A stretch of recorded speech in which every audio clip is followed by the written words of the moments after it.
오늘은 두기가 울리리라라는 제목으로 함께 말씀을 나누도록 하겠습니다.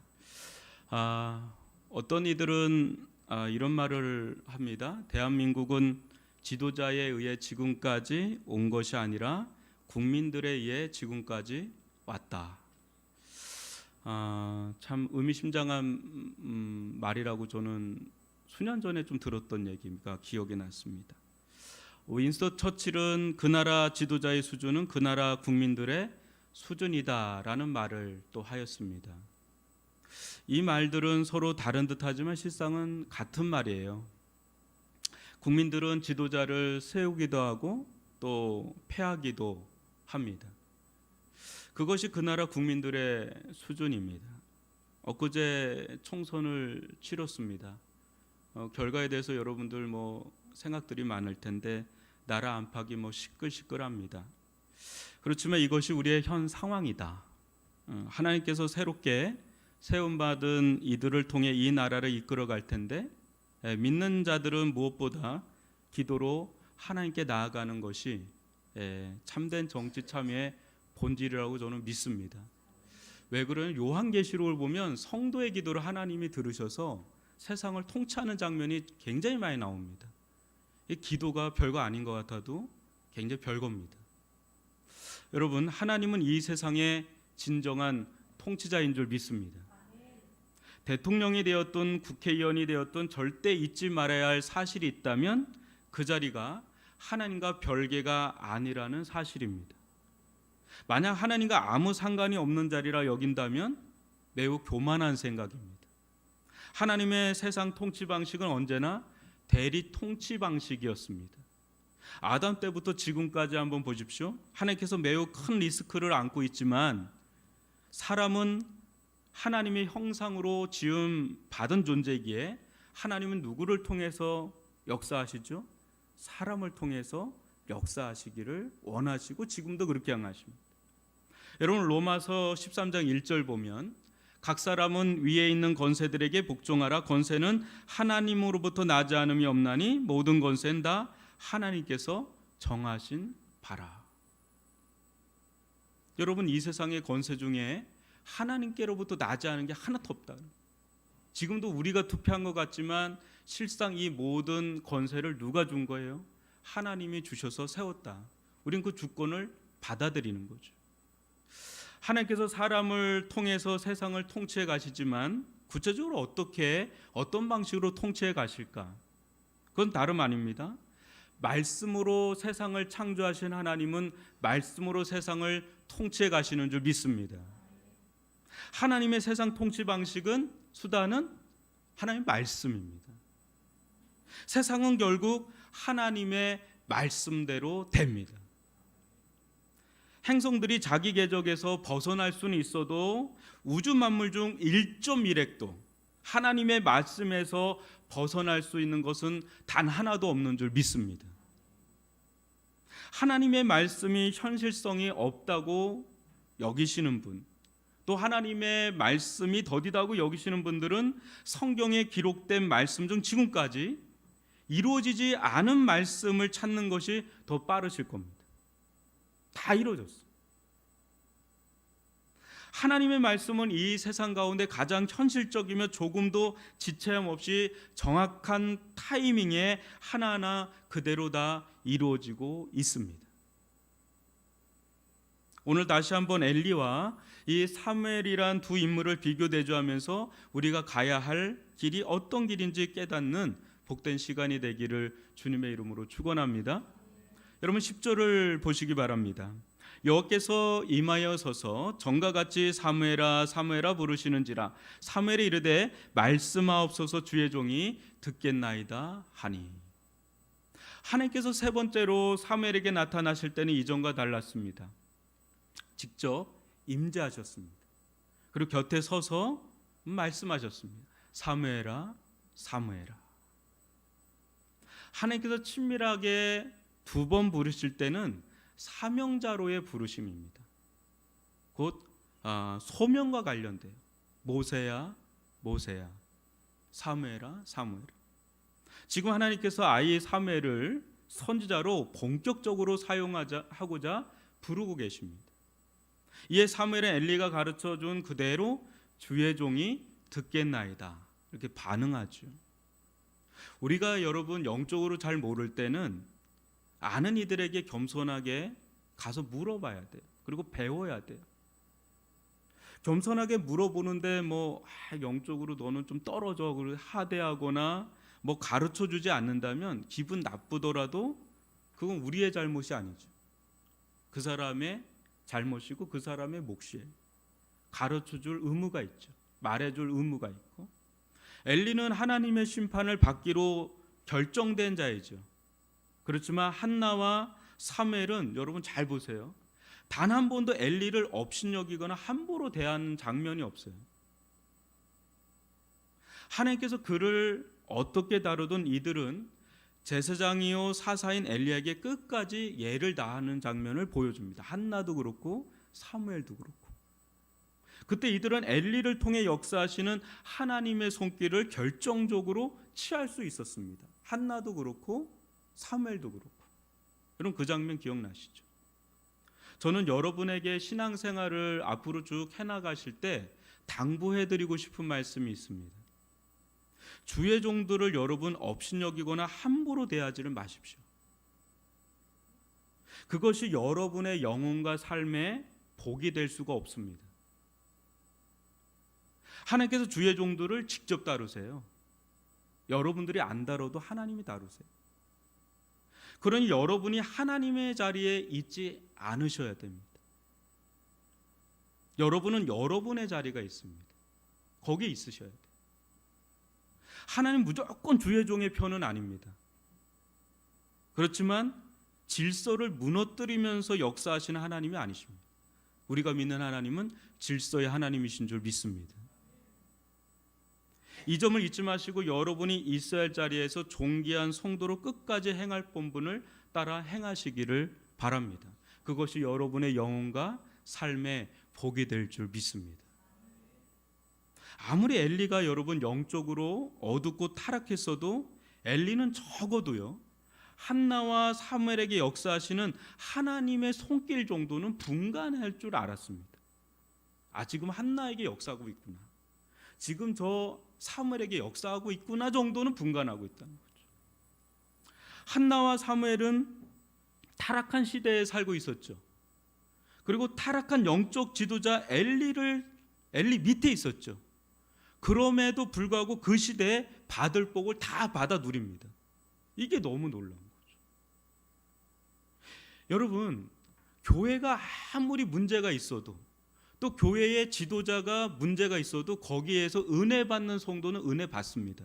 왜? 그 교회의 주인은 하나님이시기 때문에. 그렇기 때문에 여러분들이 가야 될 성도의 본분의 길을 끝까지 갈 수 있기를 바랍니다. 어느 교회에 있던 어느 지도자 밑에 있던 여러분이 걸어가야 될 그 길을, 빛의 길을 걸어갈 수 있기를 바랍니다. 그때 여러분의 영혼과 여러분의 삶에 주님의 복이 함께할 줄 믿습니다. 가장 영적으로 탁월했던 사람이 한나입니다. 그 시대. 그리고 가장 탁월했던 사람이 사무엘입니다. 근데 가장 어두운 그 핵심 진원지에 있음에도 불구하고 이들은 빛을 누리고 있었다는 것. 이것이 우리가 이 대목에서 눈여겨봐야 될 대목이다. 이것을 여러분들의 신앙생활에 절대 잊지 마시고 하나님 편에 서서 여러분들의 길을, 가야 될 길을 갈 수 있기를 주님의 이름으로 축복합니다. 여러분, 사무엘을 부르신 하나님께서 무엇이라고 말씀하시는지 한번 11절로 14절을 다시 한번 보는데요, 교독으로 읽어보겠습니다. 여호께서 사무엘에게 이르시되 보라, 내가 이스라엘 중에 한 일을 행하리니 그것을 듣는 자마다 두 귀가 울리리라. 내가 엘리의 집에 대하여 말한 것을 처음부터 끝까지 그날에 그에게 다 이루리라. 내가 그의 집을 영원토록 심판하겠다고 그에게 말한 것은 그가 아는 죄악 때문이니 이는 그가 자기의 아들들이 저주를 자청하되 금하지 아니하였음이라. 그러므로 내가 엘리의 집에 대하여 맹세하기를 엘리 집의 죄악은 제물로나 예물로나 영원히 속죄함을 받지 못하리라 하였노라 하셨더라. 여러분, 엘리 집안은 그 시대에 이스라엘 최고의 권력 집안이었습니다. 그러나 하나님은 이 집안을 송두리째 심판하시고자 작정하셨습니다. 그 이유는 엘리와 두 아들 홈니와 비느하스가 하나님께 드리는 제사를 어지럽히고 망령되게 행했기 때문에 그래요. 여러분, 우리가 드리고 있는 이 예배, 이 지금 찬양을 하는 것이 아무것도 아닌 게 아니라 엄청 하나님께서 주목하고 계시는 자리고, 말씀이 증거되는 자리, 우리가 이렇게 기도하는 미력한 기도가 얼마나 하나님께서 주목하는 자리인지 몰라요. 존귀한 자리란 말이죠. 근데 이것을 해방하고 이것을 어지럽히고 이것을 망령되이 행할 때 하나님은 아주 작정을 하신 거죠. 그 장면이 지금 나오는 거죠. 사무엘에게 이 말씀을 주시기 전 이를 모를 선지자를 통해 이미 말씀하셨죠. 근데 여전히 개선되지 않았던 겁니다. 이미 어떤 선지자를 통해서 회개 메시지가 전달됐죠. 근데 개선이 안 된 겁니다. 이유가 무엇입니까? 하나님께서 이들을 죽이기로 작정하신 증거가 무엇입니까? 그것은 회개가 더 이상 안 된다는 겁니다. 여러분, 아무리 하나님의 준엄한 심판의 메시지가 전달되어도 가던 길을 가는 사람은 이미 심판받은 마음이에요. 여러분, 회개가 안 되는 마음을 가졌다는 건 너무너무 두려운 일입니다. 여러분, 그런 자는 어떤 것으로 속죄함을 받을 수 없다라는 거예요. 사는 성도 여러분, 회개가 달갑게 들리는 사람은 아무도 없을 거예요. 여기서 제가 막 회개하라 그러면 여러분 아주 얼굴이 막 찡그려질 수 있어요. 뭐야 막 이럴 수 있어요. 그러나 회개하는 마음을 지닌 자는 복된 자인 줄 믿습니다. 아무나 여러분 회개하는 게 아니네요. 아무나 회개하는 게 아니에요. 실제 회개는 은혜의 전조 단계입니다. 만약 여러분 가운데 이전과 다르게 마음이 녹아내리고 하나님에 대한 두렵고 떨리는 마음이 들고 심령이 가난해지고 애통한 마음이 일기 시작하면 감사하시기 바랍니다. 하나님의 은혜가 코앞에 다가온 증거이니 말입니다. 아니, 이미 하나님의 은혜가 그 심령 가운데 역사하고 있는 증거이니 말입니다. 우리는 알지 않습니까? 내가 생각해도 누가 봐도 회개하고 하나님께 진실하게 나아가야 할 시점인데 자꾸 미끄러져 가는 것을 말이죠. 도저히 내 마음이 내 마음대로 되지 않을 때가 있죠. 하나님의 말씀을 듣는 자꾸 강팍해지는 거예요. 자꾸 마음이 딱딱하게 굳어지는 거예요. 이 자체가 너무 고통스러운데 어떻게 해도 이 마음이 바뀌어지지가 않는 거예요. 어디까지 내려가야 되나, 어디까지 미끄러 가야 되나 싶을 정도로 한없이 영적인 침체와 영적인 슬라이딩을 할 때가 있어요. 마치 늪에서 허적거리는 느낌입니다. 어느 때는 하나님께 버림받은 느낌마저도 들 때가 있잖아요. 여러분, 그러한 때 어서 돌아오시기를 바랍니다. 답이 없어요. 하나님께 돌아오는 길밖에 없어요. 열일 제쳐놓고 하나님께 돌아오는 것이 답인 줄 믿습니다. 언제나 원점으로 돌아오는 거예요. 언제나 하나님이 계신 그 자리로 돌아오는 거예요. 많은 생각을 할 필요가 없습니다. 이런 때는 여러 가지 생각할 게 없어요. 회개는요, 단순한 겁니다. 회개는 그냥 하나님 앞으로 얼른 나오는 겁니다. 내가 있어야 될 자리, 내가 처신해야 될 삶의 패턴들을 빨리 그 자리로 돌아가는 거예요. 하나님은요, 여러 사인을 주세요. 여러 우리들 가운데 회개할 타이밍이 오잖아요. 그럼 굉장히 사인을 많이 주세요. 근데 본인은 잘 모르는데 주변 분은 알아요. 저거 지금 사인 주는 건데. 그리고 하나님은 굉장히 말씀을 안 하시는 분이 아니라 여러 각도로 말씀을 엄청 하세요. 그런데 그게 안 들리는 자는 안 들려요. 엘리와 두 아들 홈냐 비느하스는 이게 두 귀가 울리도록 주시는데도 그게 안 들리는 자들은 회개를 못 하잖아요. 하나님의 말씀이 들릴 수 있기를 바랍니다. 지금도 하나님은 살아계시고 지금도 하나님은 여러분들을 기다리고 계시고 품어주기를 원하고 여러분들이 가까이 오기를 원합니다. 그래서 여러 사인과 여러 말씀을 통해서 계속 돌아오라고 우리에게 손짓을 합니다. 어서 돌아갈 수 있기를 바랍니다. 그것이 살 길이고 그것이 다시금 회복하는 길이고 그 속에서 하나님의 은혜가 다시 깃드는 역사를 경험할 줄 믿습니다. 여러분, 우리의 인생에 안전지대가 없어요. 우리 영혼에 참 안식이 없어요. 하나님 품에 들어갈 때야 참된 안식과 그것이 진정한 안전지대가 될 줄 믿습니다. 하나님께 돌아오라는 회개의 메시지를 부담스럽게 듣지 마시고 달콤하게 들을 수 있는 영성, 그 영성이 깨어있는 영성인 줄 믿습니다. 여러분, 말씀을 받은 사무엘이 어떻게 반응하는지 보십시오. 15절입니다. 사무엘이 아침까지 누웠다가 여호와의 집의 문을 열었으나 그 이상을 엘리에게 알게 하기를 두려워하더니. 아마 이 말씀을 받은 사무엘은 뜬 눈으로 밤을 지샜을 것입니다. 하나님께 부름받은 것도 너무 기이하고 놀랐고, 무엇보다 자신에게 임할 말씀이 두 개에서 잊혀지지가 않는 거예요. 울리는 거예요. 계속 엘리에게 너무 충격적인 메시지를 받은 거예요. 엘리 제사장과 그 집안이 앞으로 어떻게 될지 끔찍한 예언의 말씀을 들으니까 이건 너무너무 충격인 거죠. 그럼에도 그는 새벽에 일어나서 무엇을 열죠? 하나님의 집, 성전문을 엽니다. 여러분, 지금 엘리 집안은 닫힌 집안이에요. 근데 사무엘은 지금 성전문을 엽니다. 이것은 어떤 모습이기도 하냐면 사무엘에게 지금 하늘의 문이 열리고 하늘의 음성이 열리고 있다라는 증거이기도 하는 겁니다. 여러분, 항상 여러분의 성경, 여러분의 입술의 고백이 열려 있기를 원합니다. 항상 열려 있기를 바랍니다. 여러분의 성경이 닫히거나 여러분의 예배와 기도가 닫히지 않도록 깨어 있기를 바랍니다.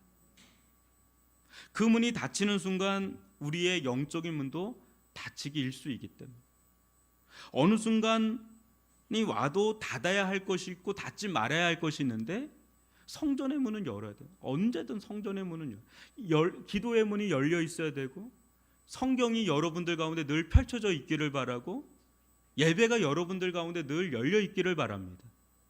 그때 아무리 시대가 어둡고 타락했어도 하늘의 음성은 그 통로를 통해서 계속해서 우리들 가운데 주어질 줄 믿습니다.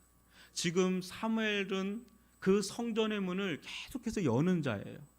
그때 여호와의 등불은 아직 꺼지지 않는 그런 일들이 일어나는 거죠. 여러분, 우리가 하나님을 향해서 문을 열어놓기 시작할 때 그 속에서 하나님의 특별한 간섭이 들어와요. 특별한 개입이 들어와요. 하나님의 특별한 보호하심이 들어와요.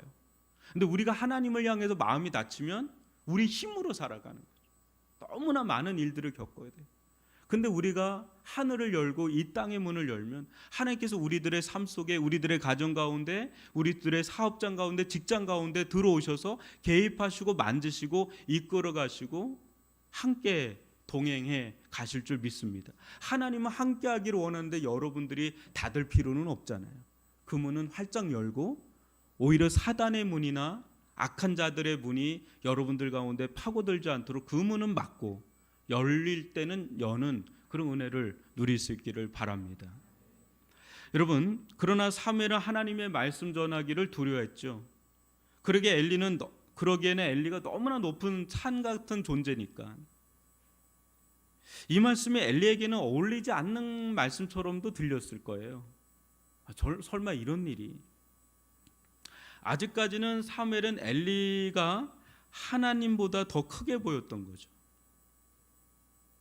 그러나 보십시오. 하나님의 말씀이 희귀한 시대, 하나님의 이상이 흔히 보이지 않던 시대에 지금 누구에게 말씀이 열리고 누구에게 이상이 열리고 있는지 말입니다. 바로 사무엘이죠. 이것이 그 시대를 향한 하나님의 소망의 등불이 꺼지지 않았다는 증거죠. 주의 종은 하나님께로부터 받은 말씀 그대로 전해야 합니다. 설령 그것이 좋지 않게 들릴 말씀이라도 가감없이 전해야 되겠죠. 저는 여러분들에게 기도를 하나 말씀을 준비하면서 좀 부탁하고 싶습니다. 뭐냐면 우리 목사님이 우리 듣기 좋으라는 말씀이 아닌 하나님께서 전하라고 하신 말씀을 가감없이 증거할 수 있게 해 주십시오. 이거를 좀 기도해 주시기 바랍니다. 저도 인간인지라 여러분들을 보면서 듣기 좋은 말씀을 전하고 싶은 유혹을 받을 때가 있는데 하나님께 받은 말씀을 그대로 전할 수 있는 종이 되게 해달라고 그렇게 기도할 수 있기를 바랍니다. 또 여러분 자신을 위해서도 기도하셔야 됩니다.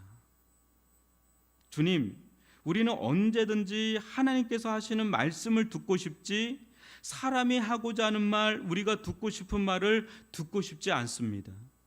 저희들 그거 들으려고 여기까지 나온 사람들 아닙니다.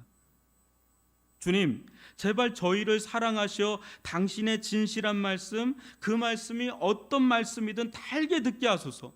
사람의 말보다 하나님의 말씀이 더 위력 있게 두렵게 들리는 교회가 되게 해 주십시오. 우리 교회는 사람이 두려운 것이 아니라 하나님이 두렵게 해 주십시오. 하나님의 말씀이 세력 얻어 역사하는 교회가 되게 해 주십시오. 하나님이 성령을 통해 어떤 말씀을 하시든지 그대로 순종할 수 있는 그런 교회가 되게 해 주십시오. 이 기도가 저와 여러분의 기도가 될 수 있기를 바랍니다. 그래서 우리 교회는 주님이 직접 이끌어가는 교회가 되기를 바랍니다. 그 증거는 뭐로 나타나겠습니까? 하나님의 말씀이 우리 가운데 장애가 없이 하나님의 말씀이 자유롭게 역사할 수 있는 공동체, 그 공동체가 가장 영적인 공동체고 믿음의 공동체고 하나님이 사랑하시는 쓰시는 공동체가 될 줄 믿습니다. 그걸 위해서 저와 여러분을 위해서 기도할 필요성이 있는 거죠. 주님, 우리 목사님이 사람의 눈치 보지 말고 하나님의 말씀을 가감없이 증거할 수 있는 그런 종이 되게 해주십시오. 주님, 사람의 말을 듣는 것이 아니라 누구의 말이 더 센 게 아니라 하나님의 말씀이 가장 강력하게 우리 공동체에서 두 개 울리는 그런 공동체가 되게 해주십시오. 그런 기도가 우리의 기도가 될 수 있기를 바랍니다. 그러면 여러분 엄청난 하나님의 은혜의 복을 누리는 공동체가 될 줄 믿습니다. 여러분 16절로 18절을 교독으로 읽어볼게요. 엘리가 사무엘을 불러 이르되 내 아들 사무엘아 하니 그가 대답하되 내가 여기 있나이다 하니 그가 이르되 내게 무엇을 말씀하셨느냐 청하노니 내게 숨기지 말라 내게 말씀하신 모든 것을 하나라도 숨기면 하나님이 내게 벌 내리시고 또 내리시기를 원하노라 하는지라. 사무엘이 그것을 그에게 자세히 말하고 조금도 숨기지 아니하니 그가 이르되 이는 여호와시니 선하신 대로 하실 것이니라 하니라. 여러분, 엘리가 가정의 영적 통제력을 완전히 잃었죠. 홈리와 비나스를 통제를 못하죠. 또 성전의 어떤 통제력도 다 잃어버렸죠. 엘리가요. 그 말씀도 잃어버렸어요. 이상도 잃어버리고. 근데 그렇다고 엘리가 모든 영적인 감각을 잃었다고 보시면 안 됩니다. 그는 적어도 하나님께서 역사하시는 손길 정도는 감지하고 있었다고 그랬죠. 그때 사무엘을 하나님께서 불러 세우셨다는 것과 그에게 말씀이 임하였다는 것과 또 그 말씀이 진정 하나님의 말씀인 것 정도는 엘리도 알고는 있었다는 거죠. 깨닫고 있었다는 거죠. 이것이 이제 사무엘에게 임한 은혜 중에 하나인데요. 만약에 여러분 엘리가 이거 사자 새끼 잘못 키웠다고 생각해서 사무엘을 죽일 수도 있잖아요. 근데 그 정도는 타락하지 않은 거예요. 엘리는 비록 절망스러운 상태에 놓여 있지만 또 회개하고 개혁할 의지는 없었지만 감각이 완전히 죽은 자는 아니다. 저나 여러분은 알지 않습니까? 여러분이 구원받은 믿음이 있는 성도라면 여러분들이 아무리 영적으로 침체하고 영적으로 다운됐어도 누구에게 하나님이 함께 하시고 또 누구에게 하나님께서 은혜를 베푸시고 있는지 정도는 아마 여러분들 아실 거예요. 서로 지금 저 권사님에게 저 집사님에게 하나님의 은혜를 주시고 있구나. 저분이 지금 은혜를 누리고 있구나. 저분이 특별하게 하나님의 은총 가운데 있구나. 이런 거 정도는 여러분 느끼지 않아요? 아무리 내가 예배를 주일날만 오고 말씀이나 기도 이런 걸 예전보다 좀 못하고 영적으로 내가 다운된 것 같아도 나는 그래도 남들을 볼 때는 지금 저분에게 지금 하나님이 함께 하시는구나. 지금 저분에게 말씀하시는 게 있구나. 이런 거 정도는 서로 알잖아요. 지금 목사님이 영적으로 깨어 있구나. 아니구나. 이런 거 여러분 알죠. 저도 여러분을 아는 거예요. 여러분들 이게 예배 드릴 때 여러분 절 보잖아요. 전 여러분들을 한 분 한 분 다 봅니다. 그러니까 서로 느끼는 게 있는 거예요. 근데 그게 100%는 아니에요. 근데 어느 정도 얘기를 하거나 얼굴 보거나 막 뭘 보면 또 순간에 하나의 행동 하나에도 딱 감지가 될 때가 있어요. 근데 말은 안 하고 기도할 때도 있고 그러거든요. 그 하나가 굉장히 딱 꽂히는 게 있어요. 근데 서로 영적으로 민감하잖아요. 영적으로 우리 안에 성령이 계시고, 그죠? 그러니까 누구에게 하나님 막 은혜를 주시고 누구가 기도가 막 필요한지는 서로 알아요. 왜냐면 우리는 감각이 있잖아요. 영적 센스가 있거든요. 그러니까 지금 엘리는 그걸 안 거예요. 예. 그러니까 그 엘리는 그걸 알고 있으니까 어린 사무엘이 뭘 말을 하는데 그걸 겸허히 받아들여요. 그 주는 선하시니 그대로 이루실 거다. 이렇게 얘기하면서 사무엘이 보호가 되고 있습니다. 여러분, 우리도 서로에게 그런 관계가 돼야 됩니다. 지금 내가 영적으로 좀 다운돼 있다. 나를 위해서 좀 기도해 달라. 지금 하나님께 나에게 부어주시는 은혜가 있습니다. 이 은혜가 너무 크고 놀랍습니다. 이제 고백을 하고 그러면서 서로 도전도 주고 도전도 받고 또 쓰러지면 또 일으켜 세우고 그러면 같이 이렇게 갈 때 그 다음 단계로 그 다음 스텝으로 갈 수가 있는 거예요. 지금 엘리 가운데 이게 완전 차단됐다면 그 다음 단계는 못 가는 거죠. 여러분, 하나님은 엘리 제장 집안은 패하고 새로이 사무엘을 세우셔서 이스라엘 가운데 하나님의 말씀을 부어주시기 시작하는데요.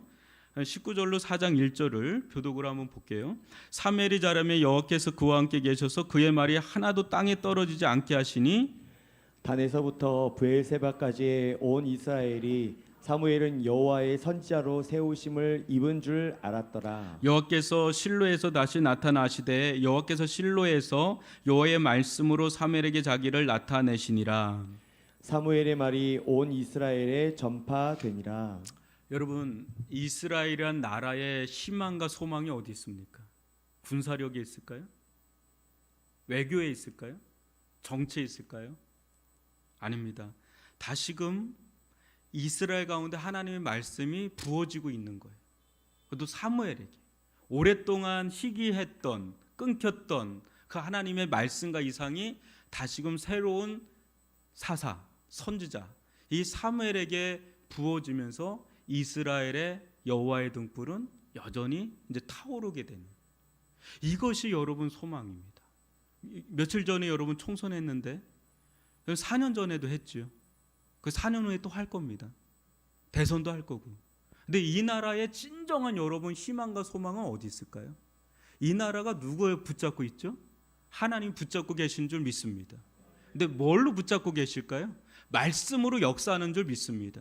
그러니까 정말 우리 이 땅 가운데 대한민국이 여기까지 오는 데는 여러 가지가 있겠지만 거기에는 하나님의 특별한 개입이 있는 줄 믿습니다. 하나님 이 땅 다시 한번 긍휼히 여겨주셔서 조국 교회를 다시금 긍휼히 여겨주셔서 막히지 않게 해주십시오. 하나님의 말씀이 다시금 열리게 하시고 하나님의 이상의 비전이 다시금 열리게 하시고 그게 두 귀에 쨍쨍하게 들리게 해주십시오. 그 길이 이 땅 가운데 유일한 희망이고 소망이 되는 줄 믿습니다. 그릇된 길로 가고 있는 수많은 사람들이 회복되고 올바른 길로 가는 것은 사람의 힘으로 정체의 힘으로 교육으로 되지가 않습니다. 오직 성령의 능력으로 복음으로 되는 줄 믿습니다. 그렇기 때문에 교회는 이 땅의 희망입니다. 오늘 찬양하면서 우리의 원장님이 정말 아무리 세상이 어떻게 돼도 교회는 이 땅의 희망입니다. 아무리 엘리가 그렇게 하고 그 시대가 영적으로 타락했어도 여전히 하나님은 성전을 중심으로 세울 자를 세워서 하나님의 역사를 이끌어 간다는 거예요. 거기에 소망의 역사가 있는 겁니다. 오늘 하나님 그런 역사가 다시금 이 땅 가운데 우리 위례중앙교회 가운데 이 위례 땅 가운데 임할 수 있도록 함께 기도하는 저와 여러분 될 수 있기를 주님의 이름으로 축원합니다. 우리 찬양 한 곡 하면서 기도할 수 있기를 바랍니다. 우리 찬양 우리 원장님 알아서 구해 주시면 좋겠습니다. 여러분 이런 기도가 참 필요할 것 같아요. 하나님, 저희 가운데 진실한 하나님의 말씀을 그대로 하나도 빠짐없이 부어 주십시오. 하나도 하나님의 말씀을 땅에 떨어뜨리지 마시고 우리의 마음밭에 떨어뜨려 주십시오.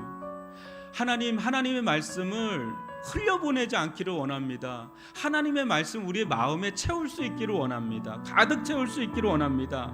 제가 주의 말씀을 두렵고 떨림으로 들을 수 있게 해주십시오. 두 귀에 쟁쟁하게 울리게 해주십시오. 아무리 세미한 음성으로 들릴지라도 그 말씀 우리 영혼에 울리게 해주십시오. 어떤 말씀으로도 들을 준비가 되어 있사오니 저희를 긍휼히 여겨주십시오. 하나님의 말씀을 존귀 여기는 자들에게 하나님은 그 자를 존귀 여길 줄 믿습니다. 여러분, 이런 은혜가 우리들 가운데, 우리 가정 가운데, 우리 교회 가운데 충만하게 임할 수 있게 해달라고 우리 찬양하면서 기도하는 시간 갖도록 하겠습니다. 우리 다 함께 마음 모아서 우리 보좌 앞에